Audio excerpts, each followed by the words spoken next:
So nice to have all of you here together in this virtual session. I must say,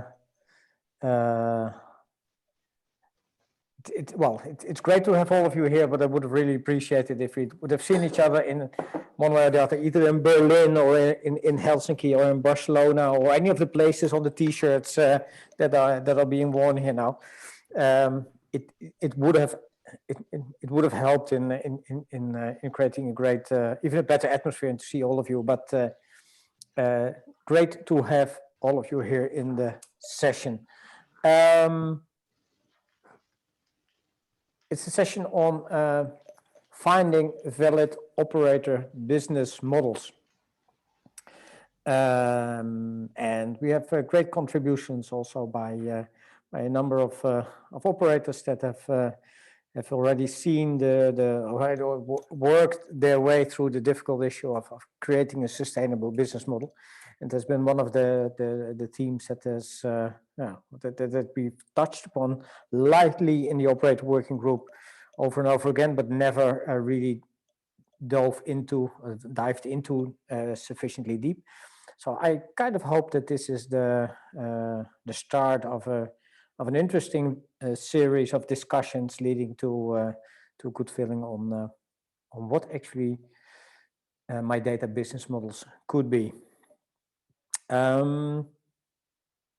would like to start with a short presentation to set the scene, and then give the floor also to a number of you here to explain your business model, and from there on continue to a working session where we'll be split into 4 different groups to have a really intense discussion and really a collaboration.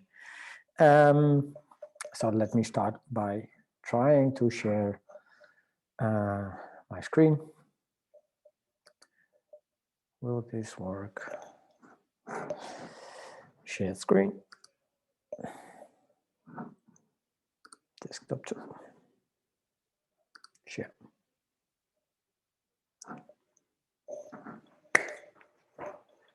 Just checking. You can see it, can't you? Yeah.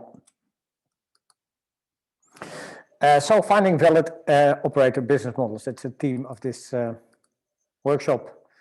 A number of people that will be presenting on Marlies Rikken. She'll be helping out with the presentation. We'll have an explanation of the business model of Sluis by Marie-José, the business model of iGrantL by Lau. Julian will hopefully explain a bit about DigiMe if we're in time. Otherwise, I'll take the other, and Isabelle will explain on the discussion on business models in the My Data for Pandemics working group. So you'll be hearing more of them later on. Why talk about business models? And this is a sheet that we used in the first public session that we did on the My Operator white paper earlier this year, and we used where we want to work towards interoperability of operators. And what we stated there is that in the long run, if we want to get to true interoperability, there also needs to be a certain convergence of business models so that we become compatible at the ecosystem level. The way revenue is created must be as transparent as the way the data flows. So business models is one of the many aspects of interoperability.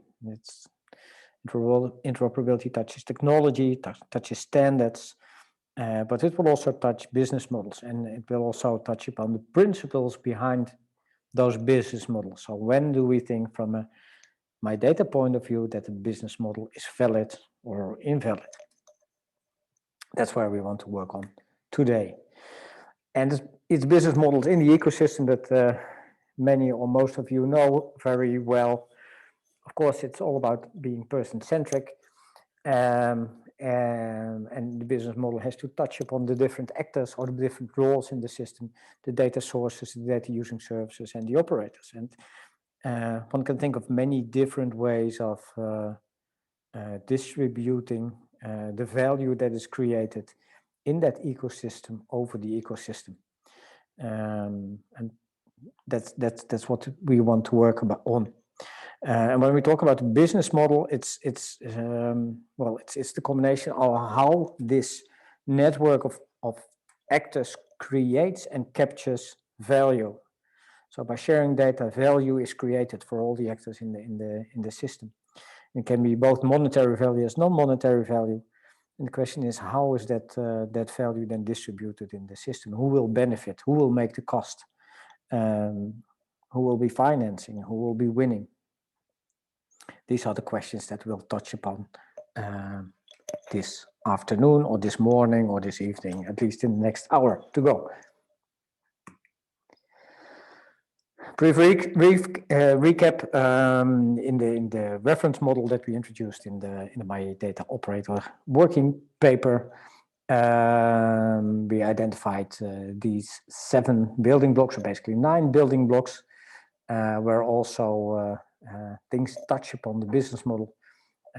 For example, capturing the value exchange in the system is an important building block, but also logging and accountability, logging where you can see what actually has happened in order to be able to account for that, but also governance support is also touches upon the business model.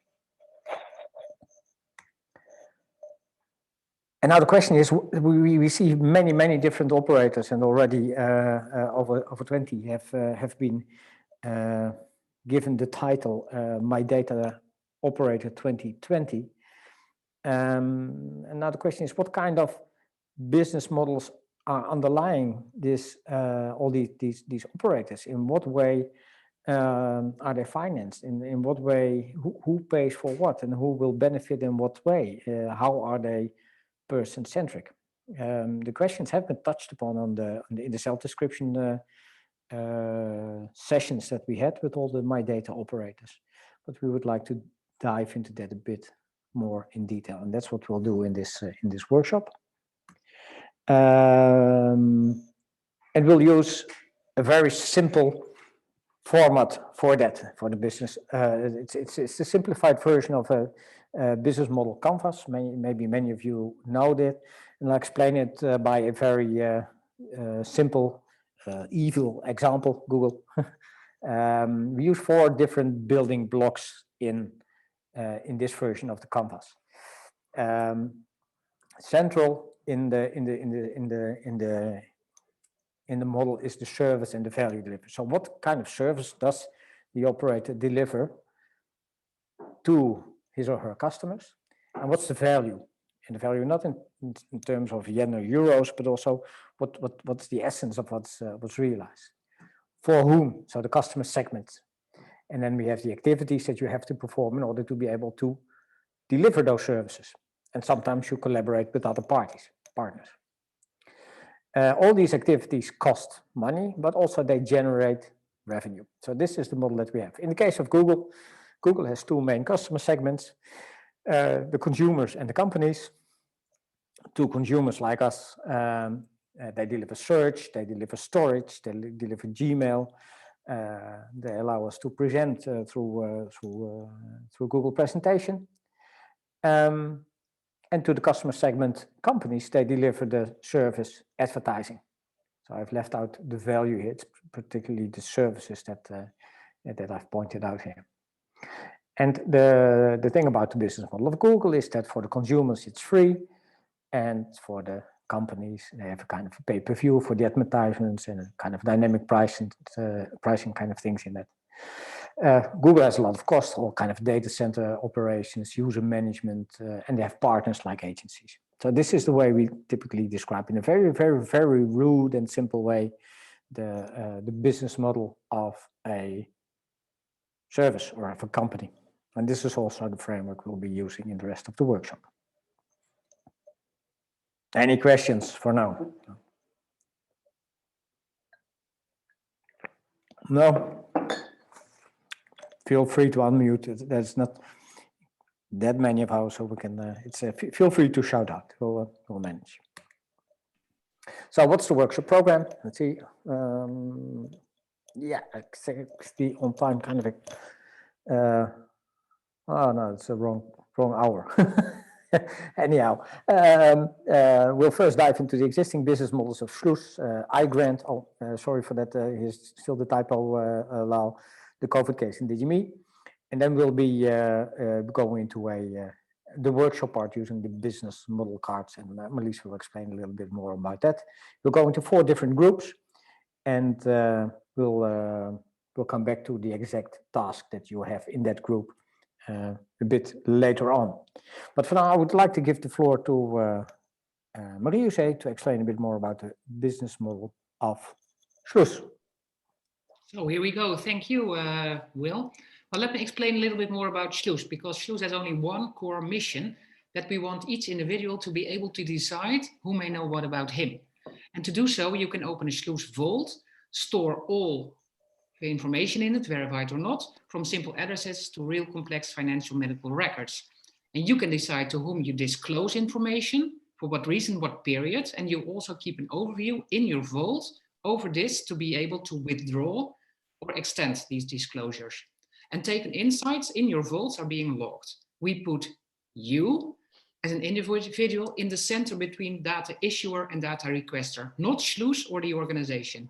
And of course, this also has huge advantages for companies and organizations, since they have access to real-time, up-to-date data of their customers, their patients, their citizens, without having to store it.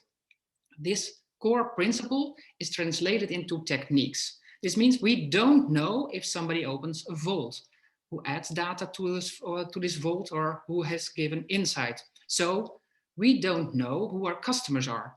We keep no metadata or whatsoever, because remember, you are in the center between data issuer and data requester. This core principle is also translated into the organization model. No shareholders with a say, and an organization type that will always be for and from the users. The choices that we have to make on this core principle are never the easiest, but always the most sustainable when it comes to the ultimate guarantee to our mission. And for business models, keep in mind that for free doesn't exist. If you're not paying for a product, you are the product, and the one who pays decides. So if you want to decide to whom you disclose information, you're the one having to pay for it. This means that exploitation of Sluis will take place in a cooperative, where we will charge each user an annual fee of a couple of euro. And remember, we don't have shareholders who want to make money on their investments. And for the time being, we're having a foundation in place for the development of Sluis. In cooperation with organizations, we co-develop Sluis. We build, test, learn, and iterate and share together. We're getting paid for that, and apart from that, we receive some funding. That's how Sluis, the business model, is. Questions? Yeah, so summarizing, the user fee is by the individuals that use Sluis, and for experiments, you have the proof of concept fee. Yeah, correct. And proof of concept fee is for now, since we are in development stage, nothing valuable to yet to pay for as a customer. But once we are having go into exploitation, then we will charge each user an annual fee. Yeah, between brackets, you have data use. Yeah, that could be, since in the future we could imagine that if you want to get certified information in your vault, that you have to pay for that, or somebody has to pay for it.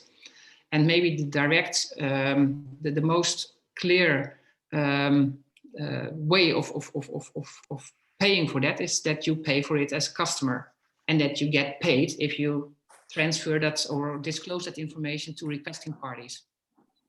Okay. Questions for now? Yeah, I could go. I think this was very compact and good presentation of the business model. This triggers me dreaming that perhaps we could ask similar kind of things on the 2021 awards process, but let's leave that for the later. My question for you was you touched the cooperative thing. I just missed a little bit. So is it so that the users you have, they are also members of the cooperative? Yeah, correct. Yeah, okay. And there are no corporate or organizational members, just individuals. No. And that's how, is that the Slush is the cooperative, or is that cooperative like separate from the Slush business? So At the moment, we have a foundation for the development of Slush in place. And one of the targets of the foundation is also to set up the cooperative. And the cooperative will be meant for users only. And explore that in the coming year, especially because, you know, if it's live streamed, we get. There was a second interfering stream. I don't know. Will, I could just say one thing before I drop off. Yeah. We're all different, but I am going to just make one comment. I do not agree with that comment that if you don't pay, you're the product. That may have been the case with the legacy systems. You'll see with DigiMe that the individual does not pay. They do not need to be the product. Okay. Hold your horses. We'll come to that. No, I'm just going to drop off. Yeah. I'll explain your business model. Fortunately, I needed to say that, but we'll can either cover it offline later at another time. Have a look at what we do. I will be back on later, and my greatest apologies that I've got to drop off now. Cheers. I'll explain your business model. I surely want to discuss with you later, Julian, on this, because what a danger might be is, of course, okay, let me explain. In WhatsApp, please, the question was on the corporate. I suggest we first take for business models. Yeah. And these discussions we'll have in the workshop, definitely. Yeah, okay. Since we can't charge on customer data, but also not on metadata. Yeah, we can discuss that. Lau, go ahead. Great. Just a very good quick intro to iGrant. So we are a consented data exchange platform that enables digitalization for organizations. From the user point of view, what we provide is essentially a user preference center via SDKs and data wallets that can be incorporated to any organization's existing app or portals. So our activity is essentially providing an operator, my data operator SaaS. If you look at the EU Data Governance Act, essentially what we are, what is called as a data intermediary that is connecting various data sources to data using services. Our partners are typically system integration partners. Largely, our focus is in the Nordics today, and having system integration partners in Sweden, Finland, etc. The service and the value side entirely around the businesses, really helping them to be compliant to regulations and doing things in the legal way. And I actually agree with Julian that the users doesn't need to be the product, and the free doesn't mean really it's free. Somebody's offering the service in a way, and that offer is for organizations. What we are really doing is we're enabling any normal organization to compete with digitally advanced organizations. So they don't have to really, hold all the data within themselves. They can open it up, and doing it in a way that actually benefits users is what we are really after. And the value is essentially for companies to autopilot the compliance, at the same time being able to empower individuals with their data subject rights. Our consumer segment is entirely free towards individuals. Private and public organizations are the ones who charge us, and there are like essentially three different ways we make money. One is, of course, a trial period, which is free for startups and small companies to just try it out for a month, for example. Then we have a pay-per-user subscription model that is targeting essentially SMEs. And then we have an enterprise licensing. And enterprise licensing is where we not only provide it as an aggregation service, where a particular company can actually be a data operator themselves, we're using our software, but a company can also be part of the whole ecosystem by being a data source or a data using service. And of course, we also charge for SI and service deployment and support. That's pretty much our business model. Okay. Questions?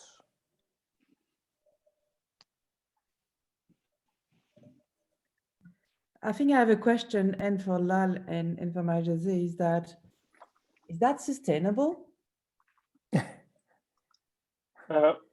What is sustainable, Isabelle? In terms of, and probably even more for Marlies than for you, Lal, is that does the revenue, certainly for Marlies, will it cover for the cost? Yeah, why not?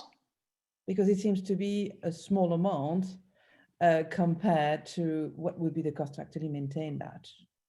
True, and that's but I think Sluice will also, only be valuable if it has a lot of users. Okay, and so you have kind of a breaking point of how many users you need for that? Yeah, we have made calculations on that, but I'm Not have to disclose that. That's not a problem. we'll discuss that later. Yes. Yeah, it's an interesting discussion how much you will charge. Yeah. Indeed. It's, typically you see all that is kind of a ballpark figure that all valuable online SaaS services cost anywhere between 7 and 9 euros per month per person. that's what I see happening. And but the question is whether people are willing to pay that for these kinds of services. If they, so we'll see. We'll see. That is funny, since we've done some small research on that. Are people willing to pay for it? And we also get remark, well, that's great, for the price of a cup of coffee, I can use Sluice and get my information safe. And on the other hand, people are saying, well, you just told me that my privacy, my data, that's really important. I have to take care of it. Then a couple of euros is really very little. Yeah. But at the same time, we believe it should be available for everybody and not a luxury product. Yeah. Okay. Isabelle. Yes, thank you. So the idea in my data for pandemics was first is to say, what are the actual business value we can bring with our data. And in the context of pandemic, I think we are all completely upset by the fact that we all have to stay home.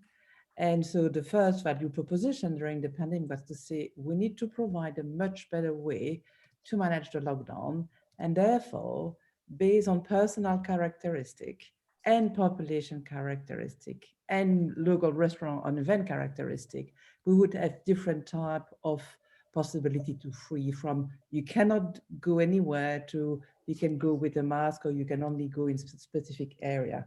That's what we call responsible freedom of movement. And so we thought, and we still think, that the solution is different than what is provided today because it commands a lot of data. And so we thought, okay, let's go to my data operator to ask them to implement the solution for us because it's not yet implemented. But before doing that, let's look at the business model. And the first thing when you look at the business model is to look at what is your market like. And if you can see that graph, what can you see? Well, we are going to be in pandemics, but then it's not going to last. Then we are going to, hopefully soon, but probably not before Q3 of this year, it's going to be finished. And then we may have other little things, and then we may have other outbreaks, or even worse, and even more lethal, but that is maybe in 10 years from now. So sustainability of a model is not great. So what can we find with the type of approach we propose? Are the other value proposition that we can actually bring? And that you can see there are two other levels. So during pandemics, using the infrastructure we've envisioned, bringing different data and data commons around my data operator model is to look at the mass vaccination program and post-marketing surveillance, because we know they are going to a safety event. Can we actually improve the existing system done by pharma? So today we are focusing on the pharma aspect with more or less the same solution. And when that will be done, then can we actually support something better that the travel pass you see more and more, which is just you've had the immunity, therefore you can travel, which may not be completely correct from a human right perspective if you did not want to be vaccinated. So I think the key message out of this is to say, well, you can have a business model and I'll show you the one, but I don't think that's that relevant. It doesn't bring a lot more. But if we did the business model in the responsible movement period, for just doing some estimate, For Belgium, 10 million inhabitants, the cost would be about 10 million. The actual revenue would be between 70 to 300 million for 1 year, which is huge. But it would not last very long. So what can we do next? And I think when we do that exercise of business model, it's important to look about the market and the evolution of the market, and if it's sustainable, which was the reason of my question, because typically in this one, we don't know yet for post-marketing surveillance. For responsible movement, I'll show it to you, but it's important to see how long we can move on. And also, I think it's important to look at different services, business services we can bring to citizens with the same data, because very much what we have behind this in terms of the data source is the same thing. It's just that it is applying different contexts. So if you go to the next one, and I really want to go quickly through this one, there's no need to really go into the detail, but it's really based on top of my data operator plus some additional verified credential and an intelligent assistant, where we have information from academics in terms of the knowledge about what is the risk of the COVID, and authorities providing measure. What we provide to people is, in addition to what we can have within the operator, is kind of intelligent assistant who support the people with information. A QR code with a mobility score, which is not just black and white vaccine or test, but it's something much, much more sophisticated than that. And also then data commons with information for decision making. Business would actually agree to use the system because they would reuse the business faster, restaurant, event, theater, whatever, because people would come, not as many people, but you wouldn't have the lockdown that you have today. Citizen, they would have value for them because they understand what can be done. And on top of that, they can be more free to move, to go to the bar, to meet friends and family. And for authority, you would actually decrease the impact on society. So there's definitely value during the pandemics to have a much, much more sophisticated lockdown and so more responsible freedom of movement. Cost is a typical one, the same one that Dalal mentioned, development, putting the knowledge and support. And the revenue, I think there needs to be something from the authority in the form of small grant, but then the citizen, it would be a freemium model. I think it should be for everybody, they should have a minimum information because that's just public health. But then if they want to have something more sophisticated with QR code, then they should start to pay something like 2 to 10 euros per month. And if you think at what we pay for Spotify or Netflix or that, well, it's far more expensive. So that's not a lot. And obviously organization based on the revenue would also be ready to pay even 1,000 or 1,000 per year, or up to 10,000 per year. And that's where you come to a cost, which is about 10 million per year, and a revenue that could go based on how much citizen organization pay would actually go from 70 million to 300 million per year for a population of 10 million, which is huge. And I put those numbers, we never went to actually the operator, to the My Data operator for that use case, because we know it is not sustainable. And so how can we bring additional services with value for the business, the user and organization, so that whatever is built at more or less the same cost can be reused in different settings and bring value. And also for us, potentially the key message here is that data can bring different services in different circumstances. Yep. And we need to look more at use so that the user keep maintaining their data in My Data operator. So you want to use the urgency that we have now, the pandemic, to create awareness of the potential of these kinds of solutions, so that they will be that they will stay afterwards, but with also different goals and different values. Okay.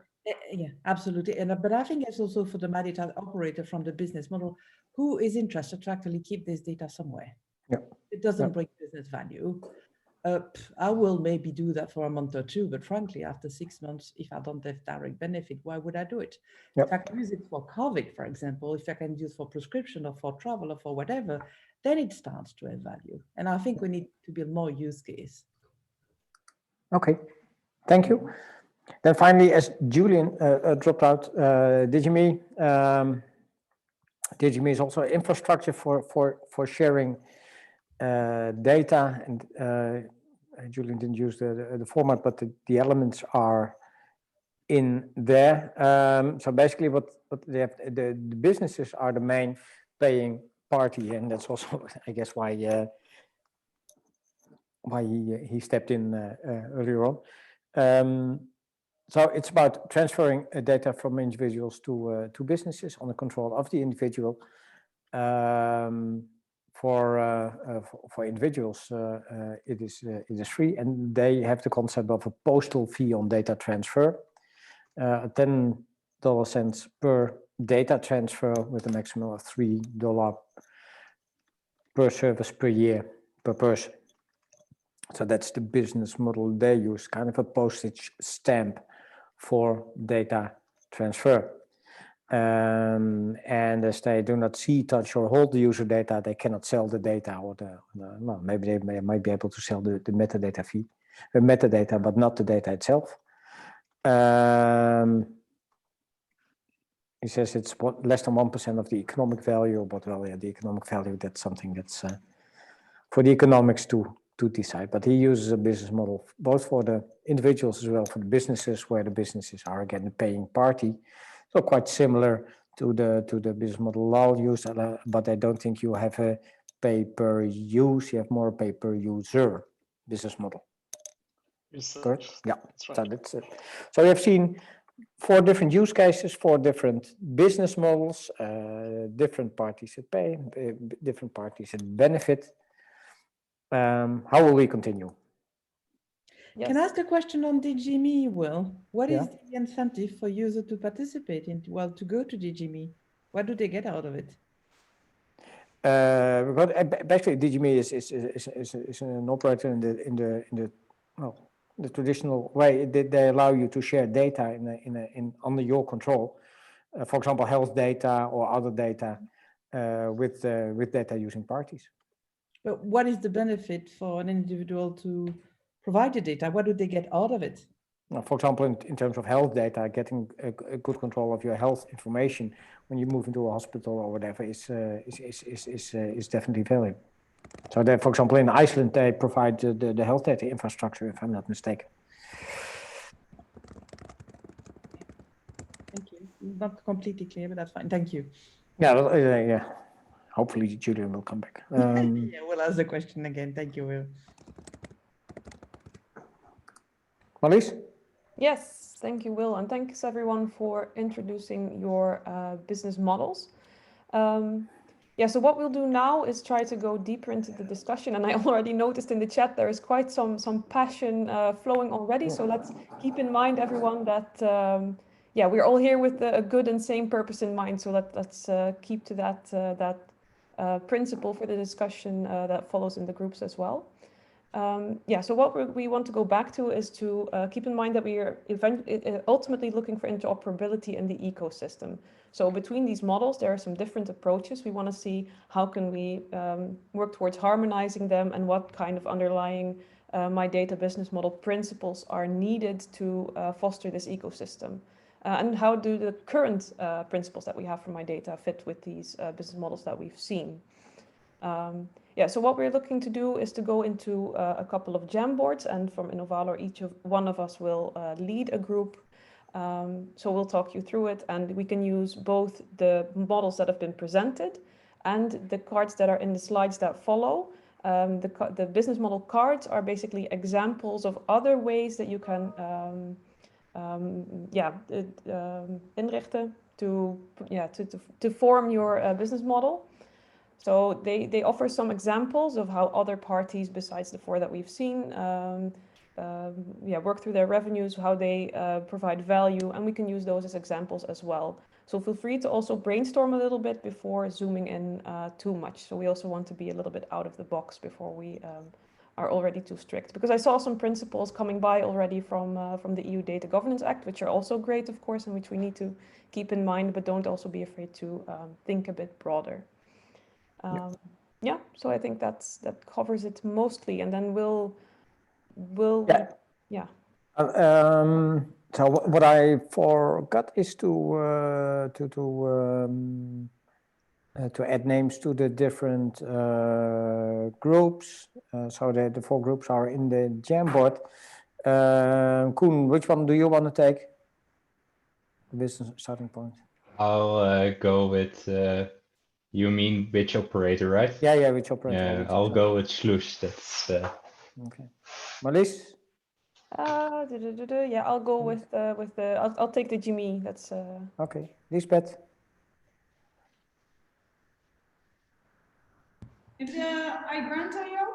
Okay, then I'll be with Isabelle.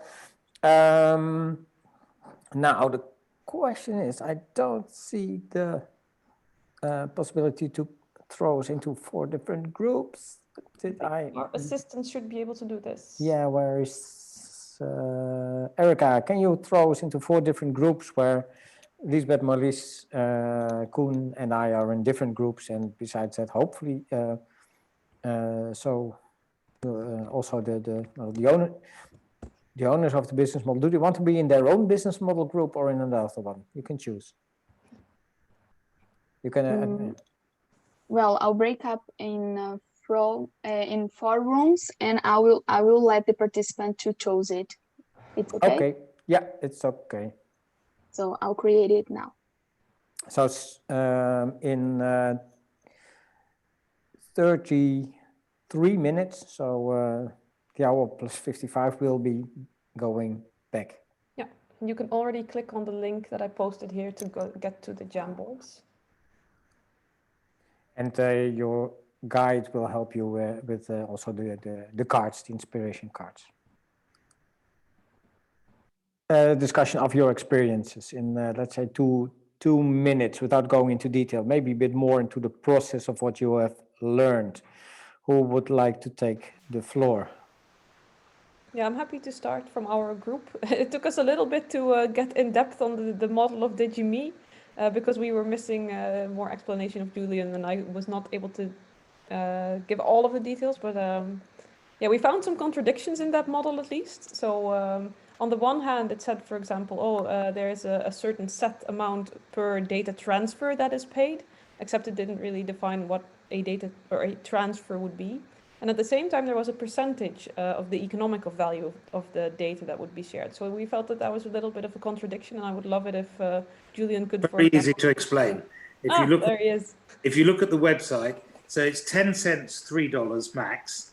But if you can't afford 10 cents, $3, maybe you sell your app for $1 a year, okay? Or maybe you're a not-for-profit, then you pay 7.5%.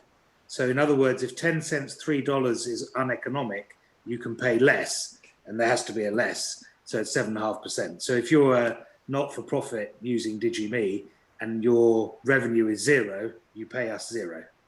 Okay. All right, interesting. Well, let's move on at least to the next slide, and maybe we can get into this type of discussion later.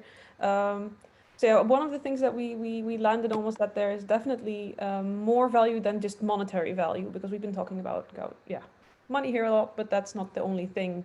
And one of the examples Lotta gave was like, if I want a certain diagnosis, then I would maybe gladly give or pay for it with my data, and I want that service. So that service can definitely also still be enough in order to make that decision to share some data there. And yeah, I kind of from this discussion that we had, I distilled at least one suggested principle that the person will decide what model they accept, whether that be a monetary or a service reward.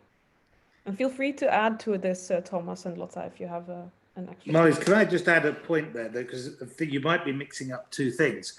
Because absolutely, when you've got a data intermediary, as per the Data Governance Act that's coming across, they're neutral to the data using value. So your bit that you just said about the data using value, right? If you use something like DigiMe or Cozy Cloud or whatever else, somewhere else, the data user and the individual can have any value exchange they like, and that's a service, a convenience, or a reward, or any combination. The underlying data facilitator has a standard charge, which is irrespective of the data using value. Do you see what I mean? Now so the two things are separated, but in some business models, they can be combined. So you need to think of them as two separate layers. There's the transfer value or the functional charge, and then there's the data using individual value, and then sometimes they're combined. Yep. So Okay. in the former one, right, in the one where you've got the data using value, then it should always be the person, because that's consent.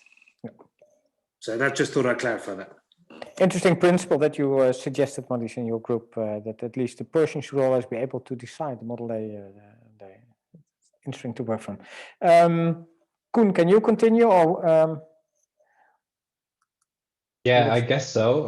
This is the first one.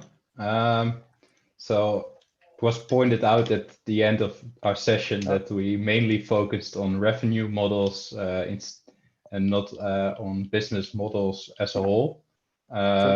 So we had some discussion regarding what would be alternatives to a yearly user fee. So a freemium model or a premium model showed up quite quickly.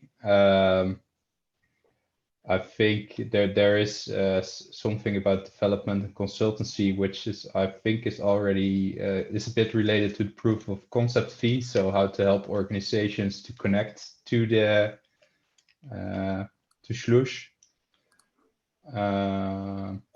Yeah, maybe I think regarding to freemium, there's also something on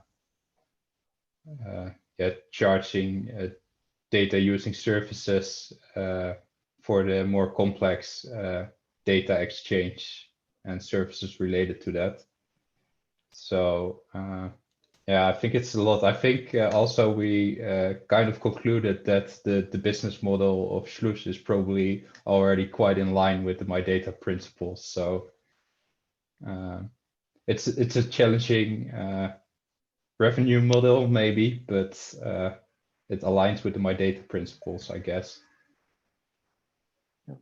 And apologies for me. Maria said that she isn't in the call anymore because she got called away due to a small accident that had happened in her family. So she had to leave urgently. Apologies for that. Okay. And principles empowering the user. How do you see? What's meant with that? Could you elaborate a bit? Well, we haven't discussed this in the group, so I should ask the one who put this sticky note down why he has written this down, because I'm not sure. Yeah, because like you're asking the individual to pay for it and then to control the data, right? So it means that it's fully aligned with the empowering the user. So that's why I put it in. Okay, so this is the principle that it aligns with. It's not a new principle, but basically this says that it's aligned with some of with an important My Data principle. Okay, great. Let's move to the discussion in the group that Lisbeth was in. Yeah, if you could please go to the next slide. When I came into this group, there were already people discussing very intensely. So, this was mainly also from an advertising point of view. So there's a lot of money in advertising. So why not make this more transparent, but still be able to use this enormous industry to power new business models, but go into it slowly. Like I said, people were already discussing viciously when I was coming into the group. So maybe one of the participants would also like to add a little bit to the sticky notes that were put down. Yes, no, maybe? Apparently not. Somebody wrote down the principle that individuals or users decide, not intermediaries nor companies. Yes, so the individuals get to decide which advertisements they get to see, which makes it also more interesting for advertisers because they get to target especially the group that is interested. So they, I think the example was given that now you have huge advertisement campaigns which reach millions of people, but then still only a small percentage of them are actually interested, are actually going to open it. So it's going to be way more interesting if you have a small group of individuals from whom you have a lot of information, which you can target very specifically, and they actually are open to your advertisement. Okay. So if I understand correctly, you discussed primarily business models that were around targeted advertising and make them fit for my data. Okay. Mm-hmm. Is that also a prime business model for iGrant.io, Lotta or Lau? Well, we're not really looking at advertisement business at all, but this is very much the conversation that is John still there? Yep. Yeah, so John works in the advertisement area, and he was very educated about it. He has worked in people.io and companies like that. So please, John, you're the best person to speak about it. Yeah, all we did was we don't want to change everything. If we're talking new business models, we wanted to keep some things constant. And the thing I like is the large amounts of money advertising is putting into personal data. So how can we kind of tap into some of that by making it better on the user side, more ethical, transparent, my data principles, etc. Because if you're really going to change everything, you're going to take many years to get it done, I think. So we just wanted to kind of modify what there was in the right direction as the first step. Okay. Yeah. Yeah. I can comment on the point that Will you made, that individuals or users decide, not intermediaries. I think the point, I wrote that down. The point I was trying to make is that I think increasingly what we have really seen is that, corporations or somebody else is deciding on your behalf. So what is needed, and that is, which I believe is strongly also what GDPR and similar regulations are trying to do, is precisely they want to empower users and individuals to really make the choices themselves. Whether it's the choices because they actually have some incentive or not, that is for the individual to actually evaluate and decide. It is not an intermediary, it is not a trust, it's not anybody else who actually decide for me. It's me who actually decides for myself. And that is what we need. And that's what we at iGrad is also trying to do. Thank you for elaborating on that. Final group. I think this is the right slide. Yeah, this was the use case that Isabelle mentioned, and we first jumped into a discussion on, well, this is not so much a business model of a operator, but it's the business model of a use case, and that led to the discussion that basically we need to be able to specify the interface that such a use case has with the operator. So what is the service? How does the service relate to the operator, and what does that mean for the business model and the way you specify it? So that was a lot of the discussion, and we were looking into ways in getting into grips with the things that you should discuss there, or the things not to discuss there, or how to stay away from the specific use case, but be able to point to the business model or the revenue model aspects of it, and to be able to get a clear discussion on that, because I think many of you will recognize that you quite easily move into conceptual discussions or misunderstandings on the conceptual level on what you're actually talking about. So we moved discussion a bit from the actual business model to the question, how can we discuss this properly and have a great description of that also in the operator description and in the self descriptions that we have done, so that we can actually discuss on whether or not it helps interoperability. And some of the notes work on that. So the patterns that you use, or the key question to test the business model with, and also the different functions then that the operator has. So do you actually exchange the data, or do you only exchange the verifiable credential? Is it only a zero knowledge proof of a certain characteristic and things like that? So we moved the discussion a bit to the meta level, if I said it correctly. additions, Yogi or Isabelle? Yeah, maybe if I may, because I think there was just at the end something quite interesting when Julian was saying, for us, the user should never pay.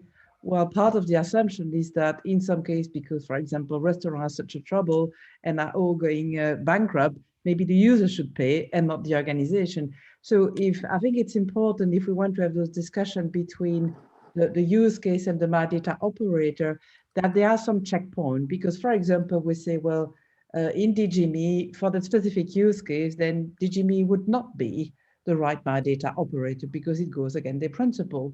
So I think it would, as part of that interface between the operator and a use case, really to say, okay, kind of a checklist of the possibility. So I think we can really have a fruitful discussion without spending too much time, and be prepared from the use case perspective with the information the operator required to take a decision. I'm going to sort of jump in there because I really caution against this, right? For both the cartel purposes and everything else. The use case and the charging mechanisms will find their own way through as long as there's transparency. And whilst I agreed Will's early thing about we'll get to a point where hopefully there's similar charging or cost apportionment, whatever it may be, because that will help people switching from one to another, interoperability. There is no problem with any business model. In every single facet of our lives today, there are very many different business models that apply, all right, across the piece. Even in a restaurant, you know, bring your own beer and all sorts of different things, set meals, buffets, whatever. And we must avoid, the principles of My Data have been set up to say about transparency, about control, about those things. And that doesn't apply to then, as long as the underlying business models don't contravene the principles, all right, you must allow 1,000 flowers to bloom, right, whatever those business models are, and we will over time find out which ones work the best. So it's important there's no dark patterns, there's no all of that type of stuff. But be very careful ever, you see, so though I can make very strong statements about what I like and dislike about business model, I may be completely wrong, right? And we must allow all business models to thrive, I believe. If I may take the floor now, because we're running into the last minute of our session. We must allow many things to thrive, and I completely agree, Julian.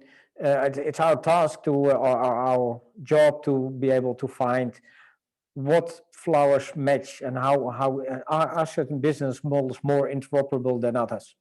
But we should not judge business models on being better or worse. That's one of the things you said. So how will we continue from this?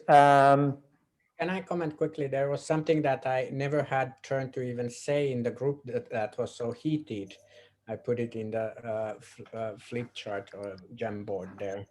Mm-hmm. So, I think there is one test, if you can show back this note there, this key question here. I think we can test somewhat. I think it is okay to say that not every business model will be aligned with My Data principles.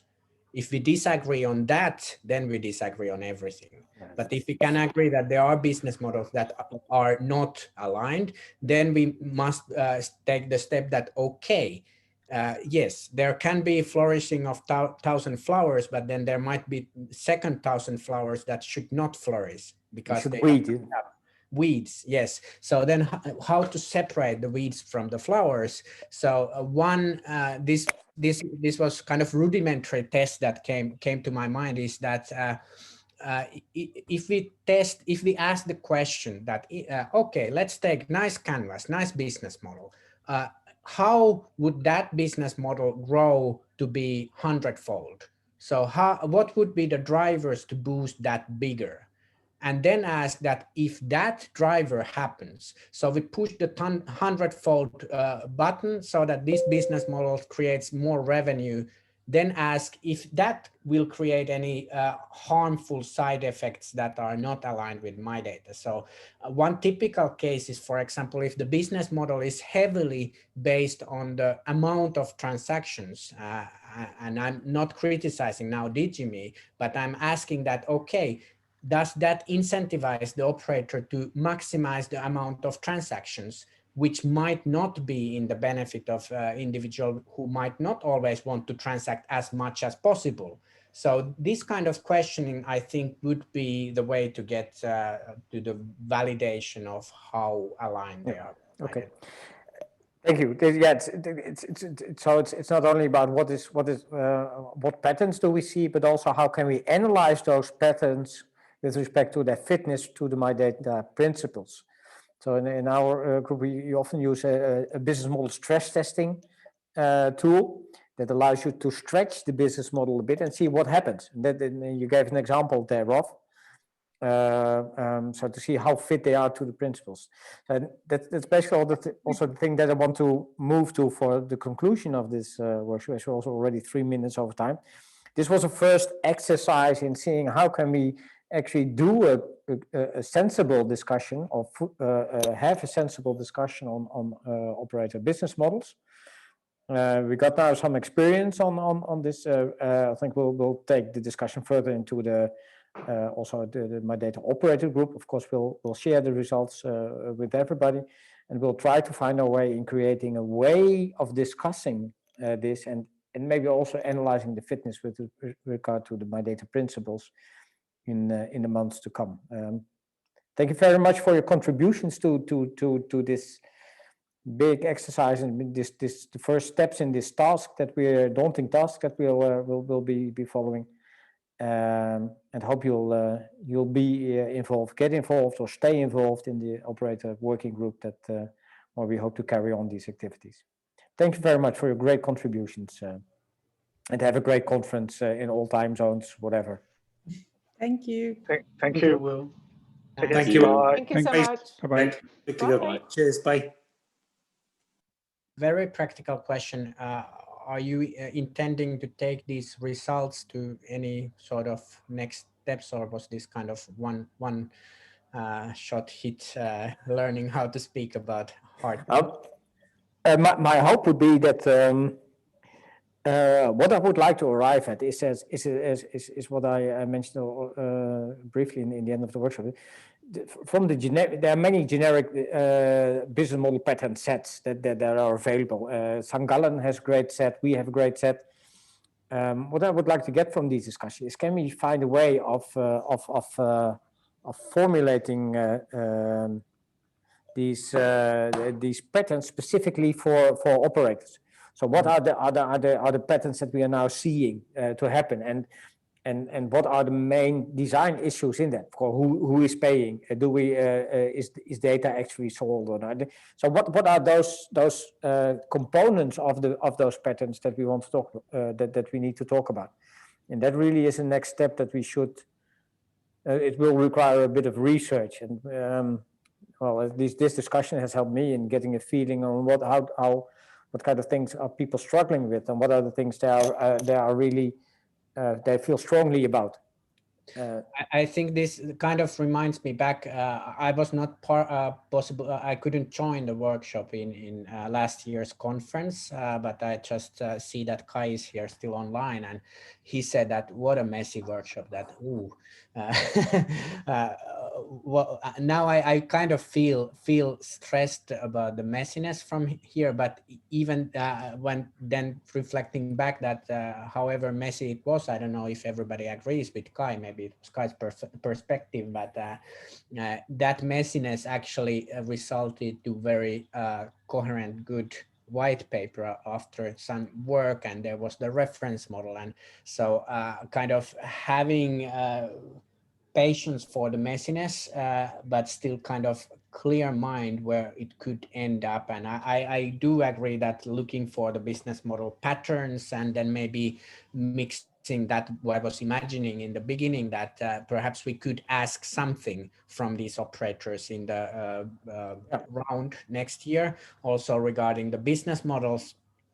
And I think there are certain, I just put there in the chat list, a longer list of value propositions that we gathered earlier in different kind of workshopping sessions. So there are like 50 or more of those. And then just looking at these, everybody of course use their different language, but I think there are some quite stereotypical value proposals that different operators are using. They use different terminology. So I think kind of getting the same language there, and that could be the benefit then for the operators, is that it facilitates the customer interface, so that everybody can have different business models, yes, but at least they are able to explain those so that the customer is not completely like lost. I mean, if anybody is ever compared insurances, in that market, it's